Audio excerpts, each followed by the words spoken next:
ہے دعا تجھ سے بس اتنا بھلا کرنا، ہر ایک سے محشر میری معاف عطا کرنا، وہ وقت قیامت جب ہر اپنا پرایا ہو۔ ناظرین السلام علیکم ورحمۃ اللہ وبرکاتہ۔ میں ہوں آپ کا میزبان انصار عزیز ندوی، اور آپ اس وقت سیدھی بات کے جاری پروگرام پیغام فرقان کی 18ویں قسط ملاحظہ فرما رہے ہیں۔ ناظرین، جیسا کہ ہم پچھلی قسط میں مؤمنین اور اہل کتاب کے ایمان کی گفتگو کر رہے تھے، اس سلسلے کی آخری بات یہ ہے کہ بعض مواقع پر ایسا بھی ہوتا ہے کہ جو لوگ حضور اکرم صلی اللہ علیہ وسلم پر ایمان لاتے ہیں، ان کا ایمان بنسبت اہل کتاب کے مؤمنین کے زیادہ مکمل، زیادہ معتبر اور زیادہ راسخ و مضبوط ہوتا ہے۔ اس اعتبار سے ممکن ہے کہ انہیں اہل کتاب سے بھی زیادہ اجر ملے، چاہے اہل کتاب اپنے پیغمبر آخر الزماں صلی اللہ علیہ وسلم پر ایمان لا کر دوہرا اجر کیوں نہ پالے، لیکن محمد صلی اللہ علیہ وسلم پر ایمان لانے والے لوگ اپنے کمال ایمان کے سبب اجر میں دوہرا اجر پانے والوں سے بھی بڑھ جائیں۔ واللہ عالم۔ اب آئیے سورہ بقرہ کی آیت نمبر 5 کی طرف ہم لوگ بڑھتے ہیں، اور سورہ بقرہ کی آیت نمبر 5 ہے اولئک علی ھدی من ربہم واولئک ھم المفلحون، جس کا ترجمہ ہے وہی لوگ اپنے رب کی طرف سے ہدایت پر ہیں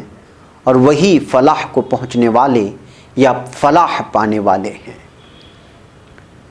یا پھر اس کا ترجمہ یوں کریں، وہی لوگ اپنے رب کی طرف سے ہدایت پر ہیں اور وہی کامیابی کو پہنچنے والے ہیں یا پھر کامیاب ہونے والے ہیں۔ یعنی وہ لوگ جن کے اوصاف گزشتہ آیات میں بیان ہوئے ہیں، یعنی کہ وہ لوگ جو غیب پر ایمان لاتے ہیں،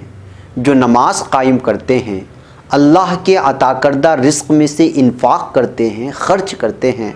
حضور اکرم صلی اللہ علیہ وسلم پر جو کچھ نازل ہوا اس پر ایمان لاتے ہیں، اور آپ سے پہلے جو کتابیں نازل ہوئیں ان پر بھی ایمان لاتے ہیں، وہ لوگ جو آخرت کے دن پر یقین رکھتے ہیں اور اس دن کام آنے کے لیے اعمال صالح کو اختیار کرتے ہیں، یعنی اچھے کام کرتے ہیں، یعنی برائیوں اور حرام کاریوں سے بچتے ہیں، الغرض انہی صفات سے متصف لوگ ہدایت یافتہ ہیں، یعنی جنہیں اللہ کی طرف سے ہدایت کا نور ملا اور جن کے نطق و بیان اور جن کے قلب و ذہن کو بصیرت حاصل ہوئی، اور انہی لوگوں کے لیے اس دنیا میں بھی اور آخرت میں بھی فلاح و کامرانی اور نجات و مغفرت حاصل ہوئی۔ ابن عباس رضی اللہ عنہ نے ہدایت کی تفسیر نور اور استقامت جیسے الفاظ سے کی ہے، اور فلاح کی تفسیر اپنی چاہت کو پا لینے اور برائیوں سے بچ جانے جیسے الفاظ سے کی ہے۔ ابن جریر مزید وضاحت کرتے ہوئے فرماتے ہیں کہ یہ لوگ اپنے رب کی طرف سے نور پر ہیں، یہ دلیل پر ہیں، ثابت قدمی ان کا شیوا ہے، اور سچائی اور توفیق میں یہ حق پر ہیں، اور یہی لوگ اپنے ان پاکیزہ اعمال کی وجہ سے نجات، ثواب اور دائمی جنت پانے کے مستحق ہیں اور عذاب سے محفوظ رہنے والے ہیں۔ ابن جریر یہ بھی فرماتے ہیں کہ دوسرے اولئک کا اشارہ اہل کتاب کی طرف سے ہے، جن کی صفت اس سے پہلے بیان ہو چکی ہے، جیسے پہلے گزر چکا۔ حضرت ابن عباس، حضرت ابن مسعود اور بعض صحابہ رضی اللہ عنہ سے مروی ہے کہ آیت الذین یؤمنون بالغیب ویقیمون الصلاۃ ومما رزقناہم ینفقون سے مراد وہ ایماندار لوگ ہیں جو محمد صلی اللہ علیہ وسلم پر ایمان کے ساتھ غیب پر ایمان لائے، صلاۃ قائم کی اور اللہ کے دیے ہوئے رزق میں سے خرچ کیا۔ اس کے بعد کے جملے میں جو کچھ کہا گیا ہے، اس سے مراد نہ صرف محمد صلی اللہ علیہ وسلم پر ایمان لانے والے ہیں، بلکہ وہ ایماندار اہل کتاب بھی ہیں جنہوں نے اپنے انبیاء پر بھی ایمان لے آئے اور محمد صلی اللہ علیہ وسلم پر بھی اپنے ایمان کا اظہار کیا۔ پھر دونوں ہی یعنی مؤمنین کے لیے بھی اور محمد صلی اللہ علیہ وسلم پر ایمان لانے والے اہل کتاب کے لیے بھی یہ بشارت ہے کہ یہ لوگ ہدایت اور فلاح پانے والے ہیں۔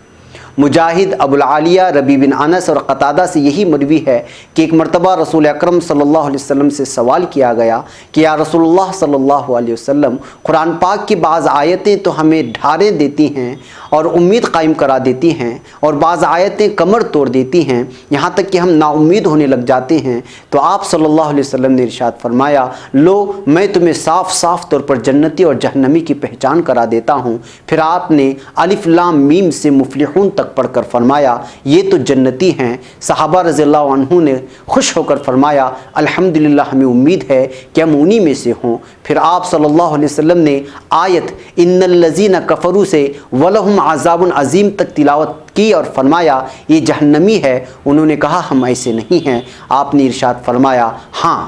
یہ روایت ابن ابی حاتم میں بیان ہوئی ہے۔ بہرکیف ناظرین،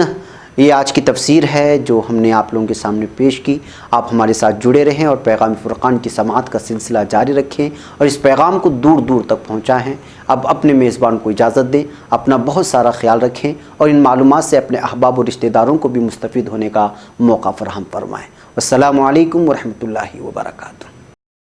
رب ہے دعا تجھ سے